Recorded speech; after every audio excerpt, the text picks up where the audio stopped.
Para isso, eu vou chamar agora a professora Ruth Alejandra Patiño, que vai ser a mediadora dessa sessão. Ela está lá diretamente de Bogotá, e ela vai apresentar um pouquinho para vocês e vai chamar a professora Kathryn Haynes. Obrigada, viu?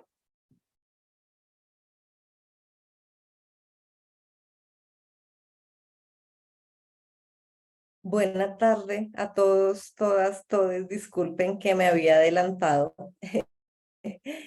Obrigada pelo convite.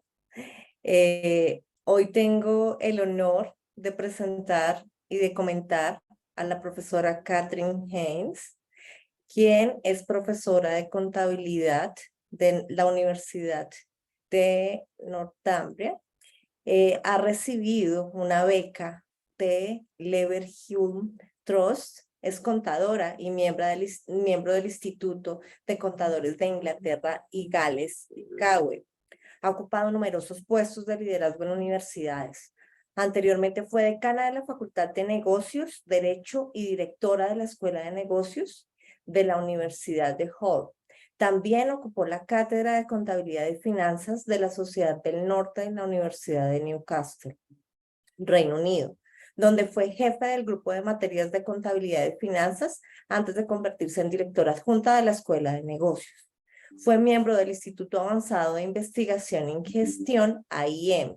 Ha tenido varias subvenciones del Consejo de Investigación Económica y Social, SESRC, que abordan temáticas como género, gestión responsable y los objetivos de desarrollo sostenible. Fue cofacilitadora del grupo de trabajo sobre igualdad de género de los principios de educación para la gestión responsable de las Naciones Unidas durante 8 años. Y ese es un breve resumen de las credenciales académicas de la profesora Kathryn. Sin embargo, yo también quiero agregarle que es una excelente persona, que investiga en temas muy interesantes que aportan a la sociedad y que aportan a la investigación en género, y yo puedo decir que me han aportado a mí como investigadora, como mujer, como académica y como contadora. Entonces, en este momento, dejo la palabra a la profesora Kathryn, quien cuenta con 40 minutos para su conferencia, para tener un espacio pequeño de comentarios y posteriormente de preguntas. Adelante, profesora.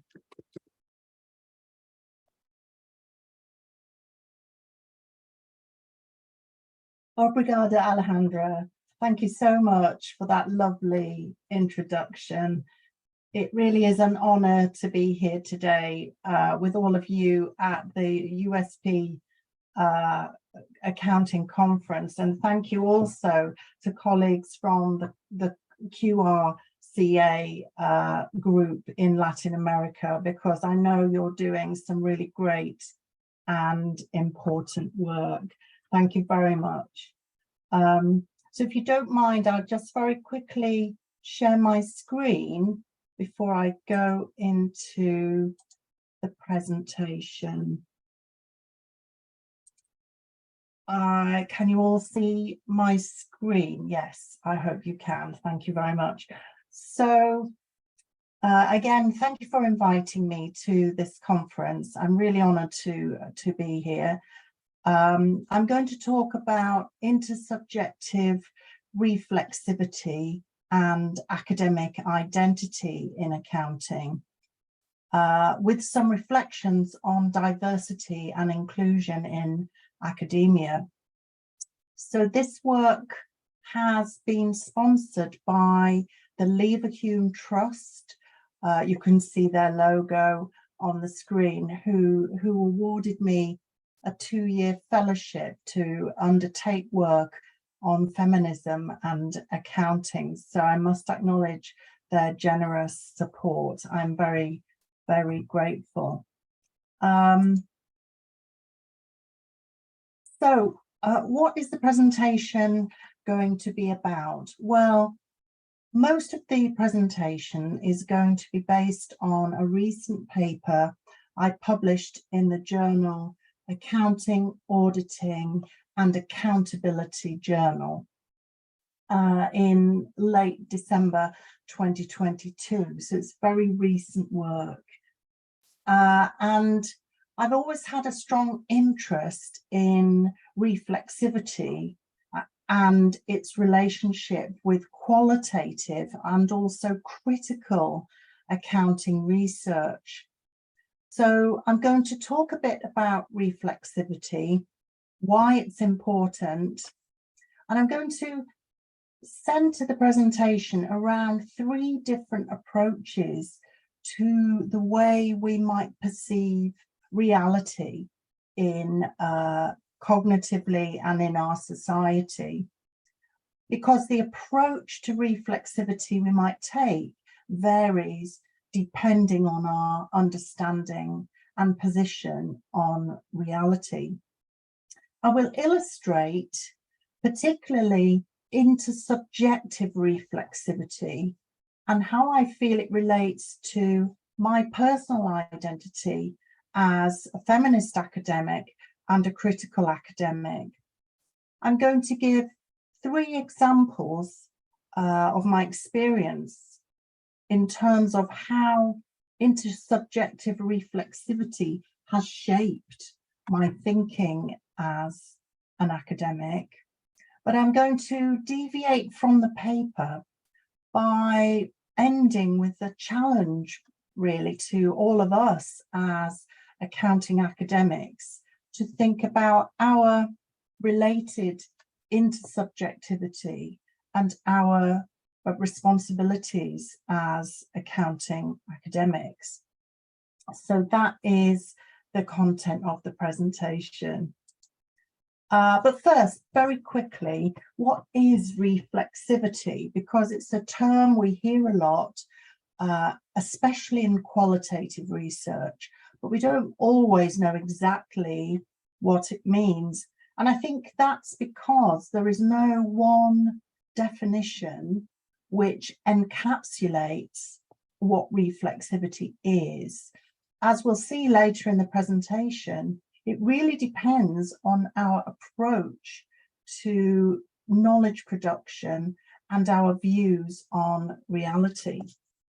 But nonetheless, broadly, it refers to awareness of the researcher's role in the practice of research, in the process of research, and in the outcomes of that research. So it's being aware of how we as academics and researchers, how we influence the research process.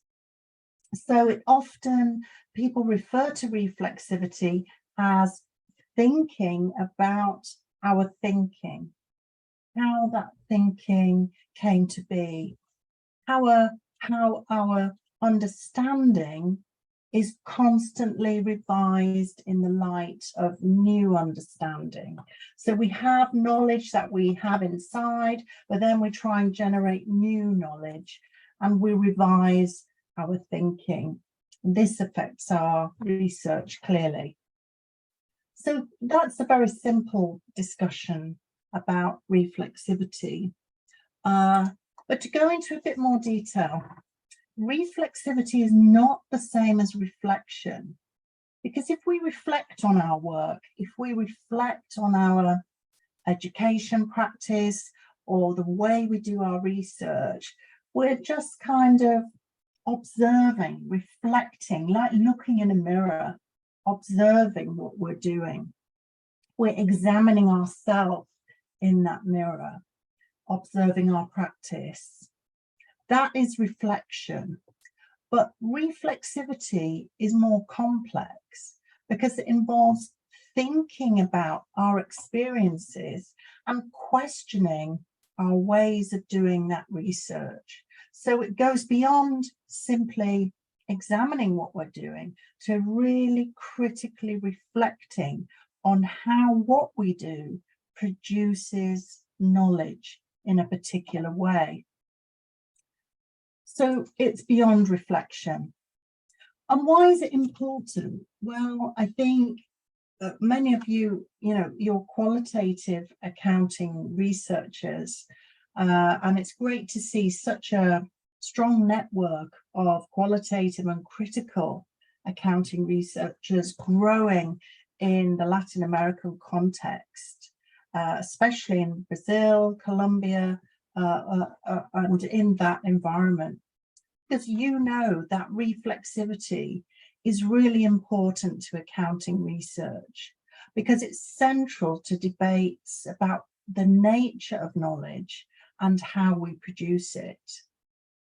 So reflexivity is about what we know and how we know it. And of course, we all know that knowledge absolutely fundamentally imbues power and positionality in what counts as knowledge, what is valid knowledge, how we generate knowledge, whose perspective that knowledge is reflecting. So knowledge is always a power issue in terms of how that knowledge is produced. So it's important to have reflexivity to understand those power struggles and positionality which underpins knowledge. You know, who says one way of thinking is better than another way? We have to be reflexive about that. So as I'll go on to explain in the presentation, there are many approaches to reflexivity depending on the way we perceive the reality of life, society, and knowledge around us. So I want to very quickly talk about 3 approaches to reality which influence how we might enact or perceive reflexivity, and how we might use reflexivity in our research. So the first view of reality is what we might call an objectivist view of reality, which assumes that there is some pre-existing reality out there that exists independently from the researcher. So the type of research that we might do with that would be where we're trying to ascertain what that reality is. I'll give you some examples of that in a moment, but it's pre-existing. It exists independently and we try to research it. Whereas a subjectivist view of reality, of truth, of the world around us, a subjectivist view says that reality is socially constructed. Therefore, our positionality as a researcher, our interpretation of the world around us, and our representation of that reality actively creates like a new reality. We are subjective, so we influence the process of the research through our the way that we construct our research and the way that we interpret it. The third type of approach to reality, we could call it intersubjectivist. And this is the one that I really want to talk about, that I discuss at length and try to exemplify in the paper, because this acknowledges that reality isn't just something within us, but it's constructed in relation to other people. So our subjectivity interrelates with the subjectivities of others, because we're human beings who work together in relationships.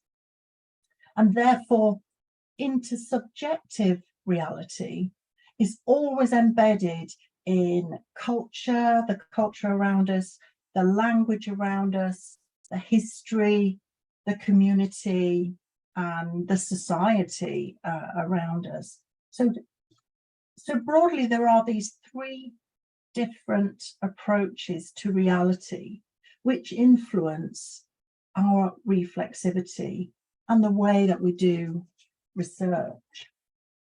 So just to go into a bit more detail, if we accept an objectivist reality, as I said earlier, this assumes that there's a form of pre-existing reality that exists independently from the researcher's description of it.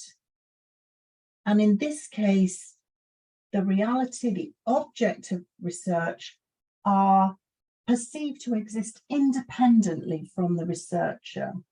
And this method is quite common, as you know, in accounting research, because a lot of accounting research has quite a positivist orientation fundamentally. And therefore, there's a sense that we can test an absolute reality and truth with this form of research. So if we're thinking about approaches to reflexivity with this type of view of reality, what often people talk about is the importance of monitoring the role and influence of the researcher on the research. So, for example, they might use tools and techniques to mitigate bias, to recognize that our perception as a researcher is influencing the way we perceive that reality. And so they might use fieldwork diaries, commentaries, fieldwork confessions to help eradicate or at least recognize and mitigate so-called bias in the research.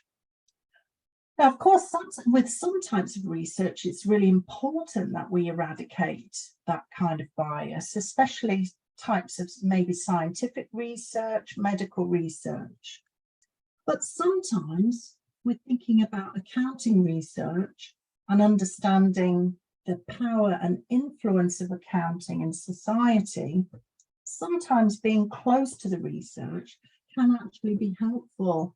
For example, recently, one of my students was doing her PhD panel, and the panelists said, well, you know, don't you think you're a bit too close to the research? You know, how are you going to eliminate bias?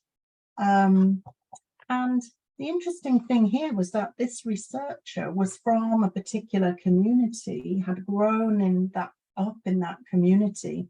And actually, if you're trying to research a marginalized community or marginalized perspectives, having some insights of that community is actually, of course, really helpful. So it's not enough to say, let's use some tools and techniques to eradicate bias. For example, if we then think about a subjectivist view of research, here, subjectivism interprets people's experiences as historically or socially or linguistically situated relative to the context, relative to the time, in history, or the place. And subjectivism recognizes that there can be multiple truths instead of one single truth or one single reality. So if we think about reflexivity from this perspective, it's really important to acknowledge and recognize the researcher's positioning or the researcher's positionality, because it recognizes that subjectivity within the researcher allows for multiple possible interpretations of research process and research outcomes. So it's fair to say that there could be in our research some commonly understood principles or objectified rules or objectified interactions, but still they can be subjectively experienced. For example, there may be some absolute truths, or still content, maybe still contentious, but for example, climate change. the climate change as an objectified phenomenon, which most people would recognize is occurring. But of course, the way it's experienced and perceived by individuals can be very different. So there is a subjective element. So when we think about reflexivity from this subjectivist view, we're thinking about how our assumptions, our values, our experiences, maybe our politics, maybe our use of language influences the research that we're doing, and we may integrate that into our research.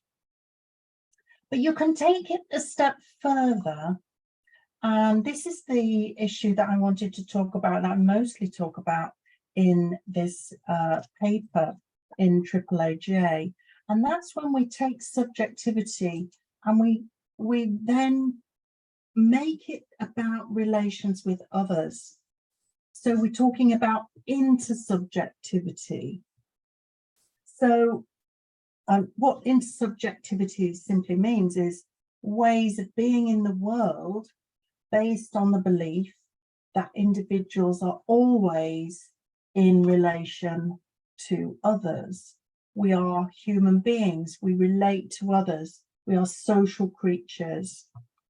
And so this work is influenced by, for me, my work is influenced on this paper by Anne Cunliffe's work, who's written a lot on intersubjective reflexivity from the perspective of organization studies and management.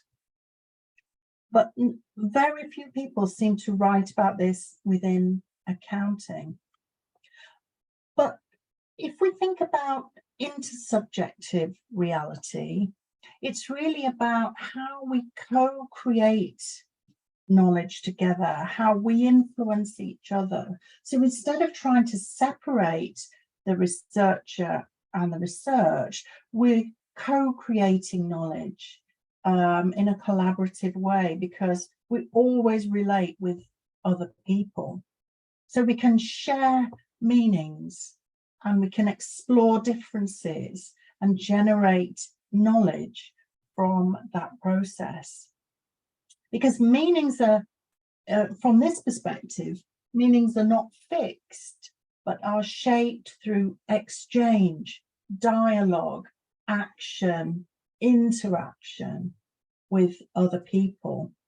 And I particularly like this intersubjective view because it assumes that our participants in research, or our colleagues with whom we engage, or those who live with us in our society, are acknowledged as implicitly knowledgeable themselves. So it's very much more sort of, perhaps more equal, egalitarian, ethical process of knowledge production.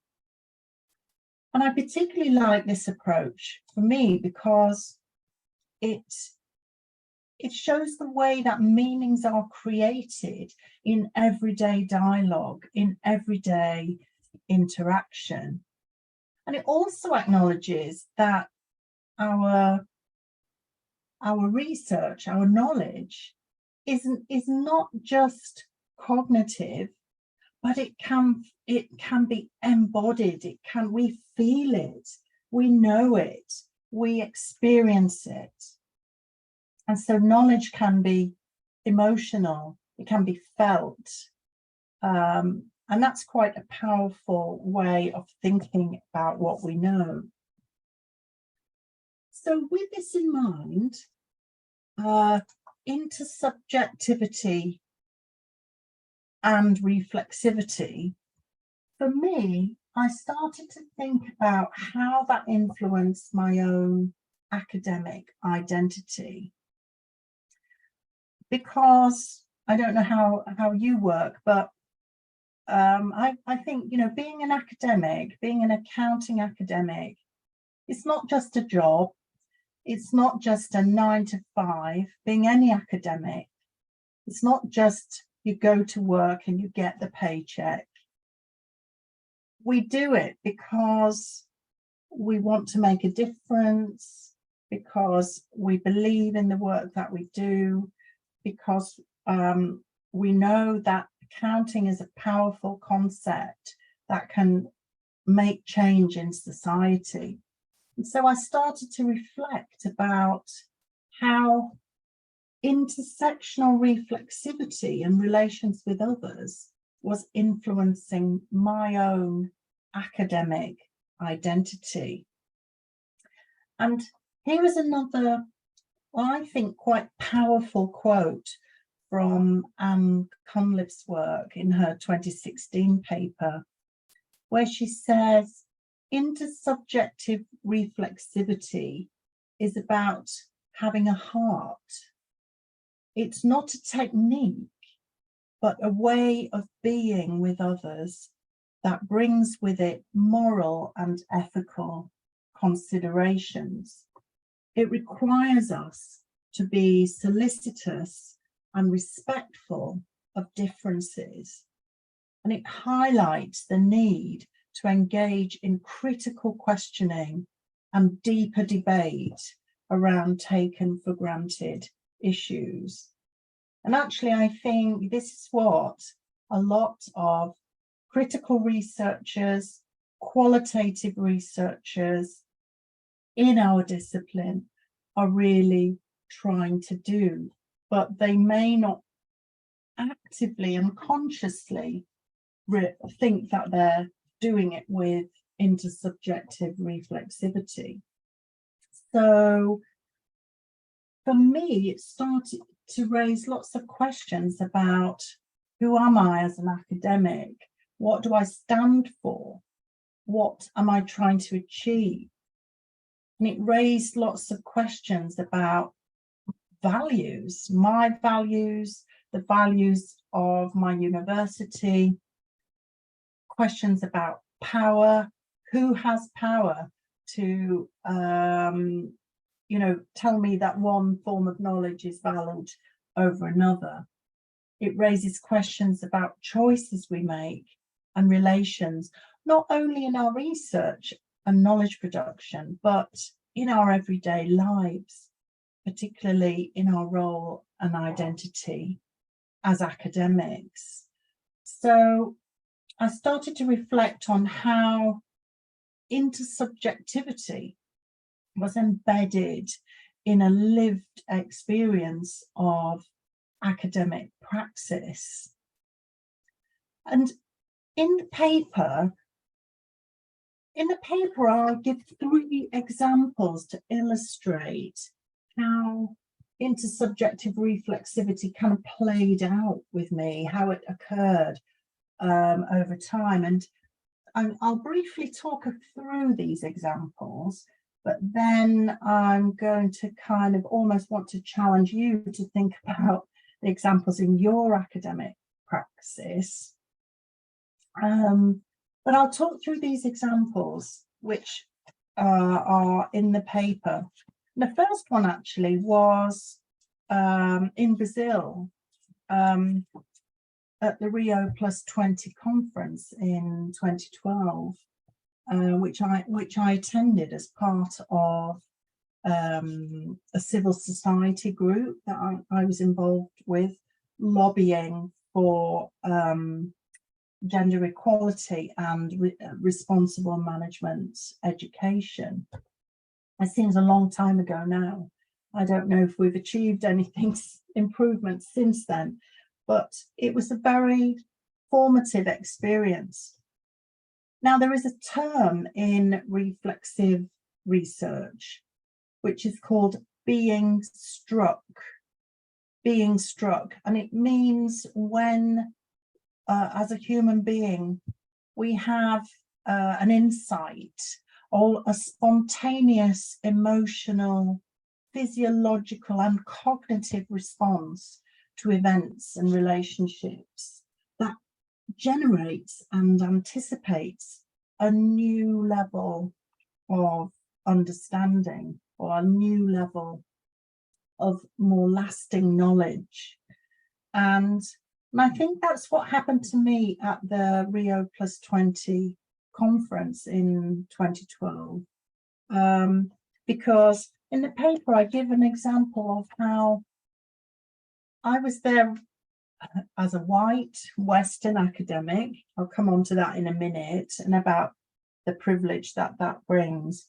But I was there, you know, staying in a nice hotel, able to have the freedom to be there, having the ability to be there and engage in the debate.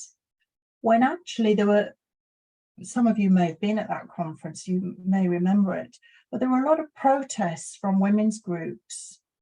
And there were a lot of protests from Indigenous women from Brazil who were not able to attend the conference.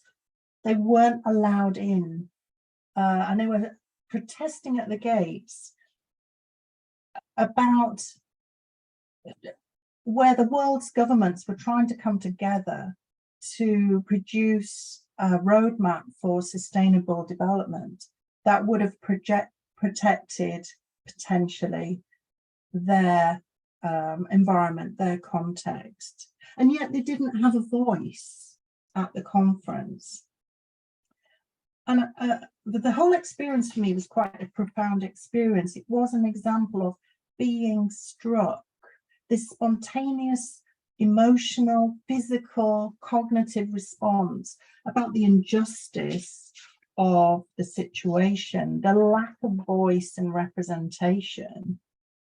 And it caused me to reflect a lot on my own academic practice. It was a highly intersubjective experience because it was about my identity in relation to others. And it was about a rising consciousness of solidarity between peoples who were trying to fight for, for greater equality and representation. And so it made me reflect quite harshly on my own former academic practice. And it made me realize that some of my work, prior work, felt quite insular and lacking that global understanding. And of course, it's not an overnight sensation. You immediately wake up and think, oh, I should do things differently. But it's more of a long-standing awareness, which was to change my sense of activism as an academic. But it was definitely intersubjective in relations with others. So that's the first example of how intersubjective reflexivity can influence academic identity. The second example in the paper is really about my increasing awareness, not that I wasn't aware before, but it was really brought home to me how issues of, for example, coloniality and whiteness continue to shape knowledge production in our discipline. And thinking, what can we do about that to enable other voices, other experiences to be heard? And actually feeling quite uncomfortable interrogating my own conscious and unconscious assumptions and their potential unintended consequences. So to really understand that reflexively, I think as academics, we need to think about how we can listen actively, how we can perform a critical self-reflexivity on our own praxis, so that I began to think about how can I, as an English academic, move away from privileging certain forms of knowledge So again, it was about intersubjectivity and relatedness with other people. The third example was actually to do with when I was a dean in my former business school. So I was managing a big faculty, and the difficulty there was, of course, you then become part of management. You are then the people that everybody hates, in the sense that you know, you are seen as part of the problem, in the sense that you have to invoke all the metrics, the neoliberalization of academia. You must do this, you must do that, you have to perform, you must publish, you must get grants. So we are complicit in all of that type of behavior. And yet I could see, because of the nature of my research and my feminist interests, that many identities were marginalized in academia, and they were structurally inhibited by the culture of what was going on. So I could be both an insider on the inside of the issues, but I still felt like an outsider. I didn't feel like I was behaving, my mind wasn't thinking like a dean should think, because I felt a real tension in the role. You could say I was complicit in some of the bad things that happen in universities, and yet at the same time I was trying to take action to prevent that, to overcome that. So I won't go into all the detail because we don't have time, but one of the things that I did in that job was to take the lead in restructuring all of the academic career progression routes for the university. And that was a way of saying, I'm inside, I can make a difference, but I'll try to do it in such a way that it improves the situation for those marginalized identities in my academic institution. So it was a kind of opportunity to be an outsider within and take some academic activism in changing the situation. Well, I think all these three examples, each one of them in their different ways, illustrates quite a bit of soul searching, tension, contestation, but they also illustrate relations with others and how that influenced the kind of academic I wanted to become, or make sure the kind of academic I didn't want to become. And that's why I think there's a strong relationship between intersubjective reflexivity and academic identity. So what I argue actually is that if we are reflexive, not just in our research, but thinking about who we are, then that forms a type of identity work.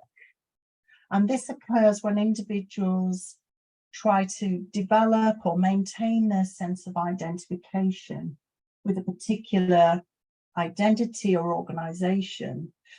So it requires really active reflection, actions and agency. And it's really quite unsettling because it questions our choices, our behaviors within our cultural, social, and political and ethical positioning. So I think what I'm really saying is that if we are reflexive in an intersubjective way, it's actually quite uncomfortable, but it leads us to really think about the kind of academics we are and the kind of work that we want to do. And therefore, in summary, what I'm hoping to do with this presentation is to challenge everyone, and I certainly found it challenging to myself, to challenge ourselves as accounting academics to think about how we might use that intersubjective relations with others to change and improve accounting academia and the profession, which we know has both very powerful local and global institutions. They have immense power and influence. So we need to think about what kind of academics do we want to be? What do we stand for? And what do we want to change? And how can we change it? So I think, and this is why it's so wonderful talking to you who are qualitative, critical accounting academics, because you're working in this very field, you are addressing these issues, and we can all ask ourselves, what can we do to be more diverse and inclusive in academia? How can we challenge our intersectional characteristics of race, class, gender, which embed marginalization in our organizations? How can we become more aware together in relation with each other, more aware of privilege and power and how that plays out in our institutions? We can do that by listening and learning from each other and from actively engaging with each other in changing our discipline. We can generate new measures of accounting. We can think about accounting differently. We can work across disciplinary boundaries, geographical boundaries, racial, gender, class boundaries, to really work on collaborative relations with others, to be more reflexive about our knowledge production and how we produce knowledge which will challenge ourselves and change the world, hopefully for the better. And that's it, 40 minutes. Thank you.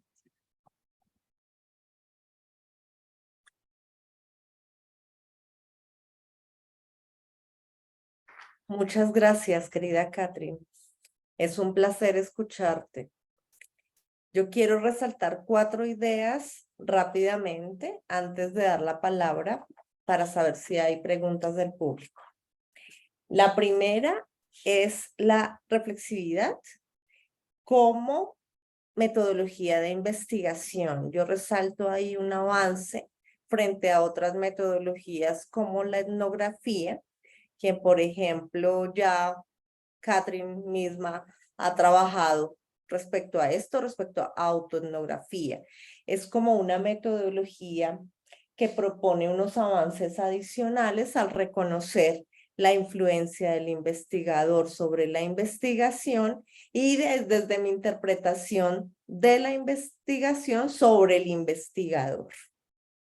La segunda idea que quiero proponer desde la charla es la importancia de la intersubjetividad, que también desde mi lectura es la sumatoria de las subjetividades, que también está asociada con el diálogo que hacemos con nuestro contexto, con la diversidad que tenemos, con los diferentes tipos de inequidades. Y ahí creo también que es conveniente señalar que, por ejemplo, en el contexto latinoamericano hay muchas inequidades de diferentes tipos. Es más, yo resaltaría que hay inequidad dentro de grupos en los cuales hay otros tipos de inequidad. Es un tema supremamente complejo donde se utilizan dispositivos de poder para seguir ejerciendo ventajas, por ejemplo, frente al mercado neoliberal y la economía con la lógica como la conocemos en la actualidad, que además pues va en contravía del cuidado del medio ambiente, como lo señalaba Kathryn. Una idea muy poderosa me parece que es la reflexividad más allá de la investigación. Entonces, además de ser una metodología, es una reflexión más allá de las prácticas educativas y de la investigación. Es un aprendizaje reflexivo que además ahí nuevamente aparece la idea de diálogo. Yo aporto en la investigación, aplico reflexividad, pero además también voy formando identidad. Y esto está asociado con la cuarta idea, y es cómo esto puede aportarnos al propósito y las intenciones como profesores de contabilidad. Y esto acá resalta una idea muy importante y es nuestro papel social, ¿no? Que muchas veces no evidencia la importancia porque se ve como un profesional de segundo nivel, pero en realidad somos los que estamos formando los profesionales. Entonces sí tenemos, digamos que, poder frente al resultado que puede tener el futuro contador en la sociedad y a cómo puede transformar esa sociedad dentro de su familia, de su contexto de trabajo y en general en su país y en el mundo.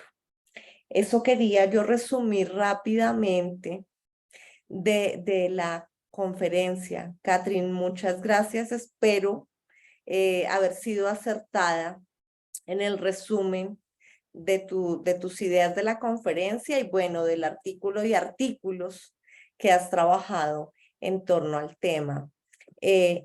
No sé si haya tiempo para al menos una pregunta o si Kathryn tienes algún comentario.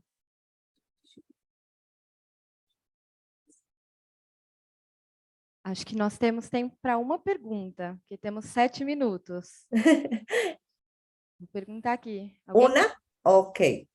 Sim. Alguém gostaria de fazer alguma pergunta? Você pode vir até aqui? Porque aí ela consegue te ver. Isso.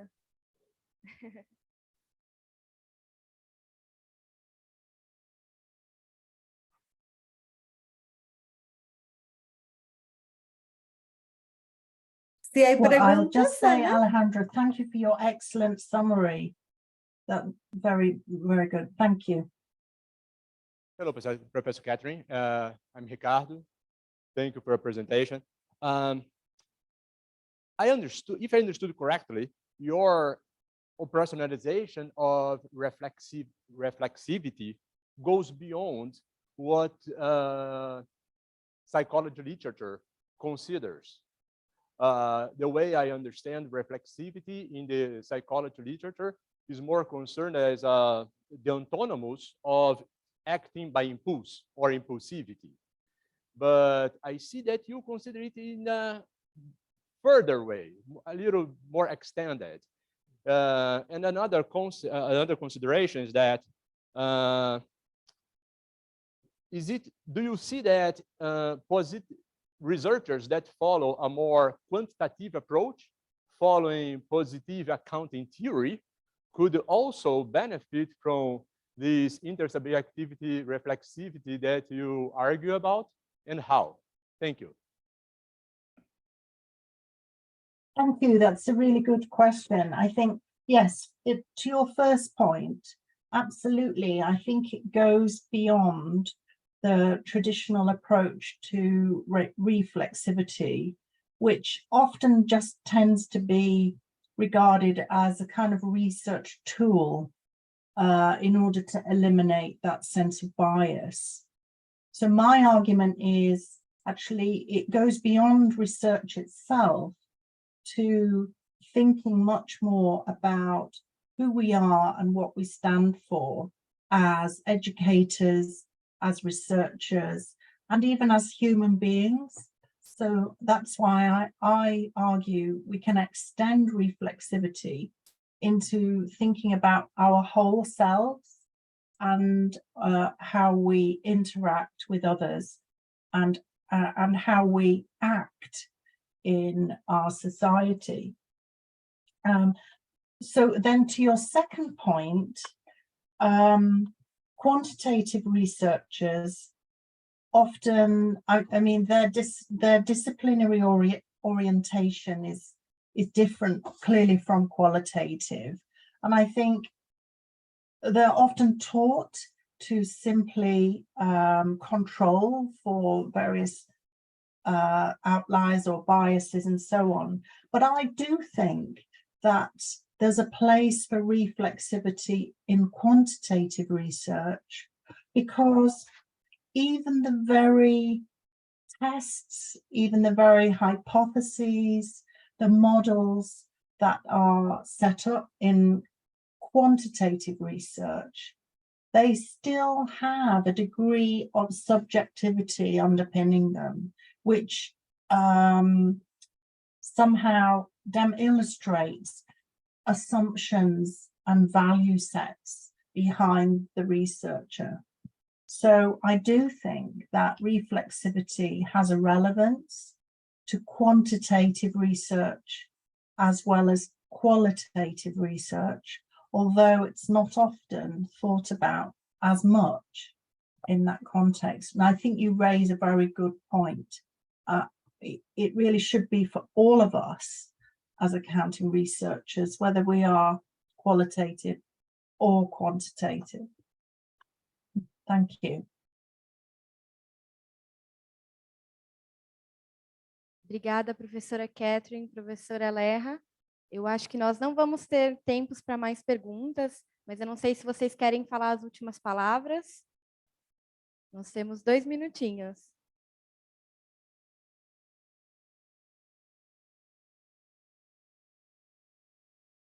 Kathryn, yo quería agradecer. Tus trabajos son muy interesantes, pero definitivamente escucharte es todavía mejor. Se entiende más el tema de la reflexividad. He logrado entender más allá de lo que está escrito. Muy interesante escucharte. Entonces quiero agradecer esta disposición de tiempo que has tenido para participar en el Congreso de la USP. A los profesores de la USP quiero agradecer, bueno, a los profesores de la USP y también a los profesores de otras universidades de Brasil que ahí estoy viendo que están presentes. Pues primero por la invitación, el convite, y también por estar presentes en esta conferencia. Y especial agradecimiento a Silvia y a Ana.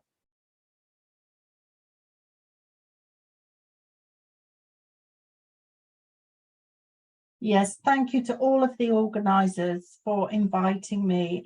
I'm honoured to present, and I always enjoy the dialogue with all of you as colleagues and friends. Thank you very much, Anna, Silvia, Alejandra. I really appreciate it.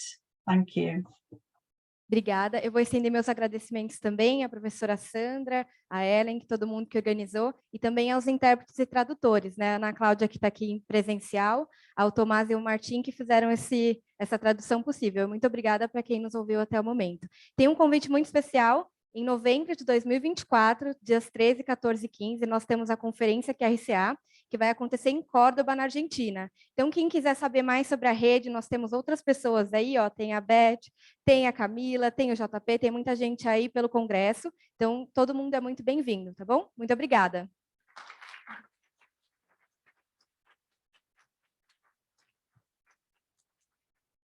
Senhoras e senhores, agradecemos a palestrante, a professora Kathryn Haynes, a professora Ruth Alejandra, Patiño Jacinto, a aluna do mestrado Ana Rodrigues, aqui representando a professora doutora Silvia Casa.